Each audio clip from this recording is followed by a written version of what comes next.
ఇక నుంచి మీ డబ్బు మీ ఇష్టం. మీ బ్యాంక్ ఖాతాలో ఎంత ఉంటే అంత తీసుకోవచ్చు. ఆంక్షలు లేవు. నోట్ల రద్దు తర్వాత రిజర్వ్ బ్యాంక్ ఇండియా విధించిన అన్ని ఆంక్షలను మార్చి 13 నుంచి ఎత్తివేసింది. మీరు అడిగినంత డబ్బును బ్యాంకులు ఇవ్వాల్సింది. ఆంక్షలు పెట్టడానికి లేదు. ఇప్పటి వరకు మీ ఖాతాలో ఎంత డబ్బు ఉన్నా వారానికి కేవలం 50,000 రూపాయలు మాత్రమే తీసుకోవాలి. పెళ్ళైనా పేరెంటమైనా శుభలేఖలు చూపించి అఫిడవిట్ సమర్పిస్తేనే అదనంగా డబ్బులు డ్రా చేసుకోవాల్సి ఉండేది. ఈ రోజు నుంచి ఈ పరిమితులన్నీ ఎత్తివేశారు. మీరు అడిగినంత సొమ్ము మీ ఖాతాలో ఉండే నిర్భయంగా తీసుకోవచ్చు. బ్యాంకులు, ఏటీఎంలలో ప్రస్తుతం నో క్యాష్ బోర్డులు కనిపిస్తున్నాయి. బ్యాంకు నుంచి వెళ్లిన డబ్బు మళ్లీ వెనక్కి రావటం లేదు. ఈ క్రమంలోనే చాలా చోట్ల బ్యాంకులు నగదు కొరత ఏర్పడింది.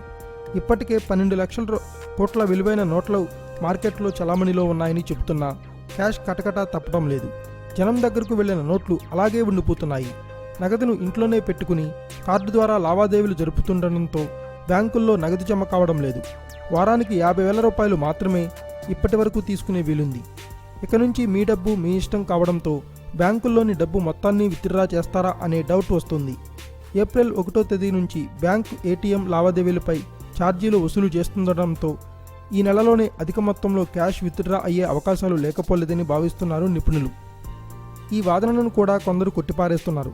ఇప్పటికే క్రెడిట్, డెబిట్ కార్డు వినియోగంపై అవగాహన పెరిగిందని, నగదుకు ఇబ్బంది ఉండకపోవచ్చని చెబుతున్నారు. సిటీ, పట్టణ ప్రాంతాల్లో ఇబ్బందులు ఉండకపోవచ్చు, కానీ చిన్న పట్టణాలు, పల్లెల్లో మాత్రం నగదు కొరత ఏర్పడొచ్చంటున్నారు. జమ కంటే ఉపసంహరణకే అధికంగా ఉండే అవకాశం ఉంటుందని భావిస్తున్నారు.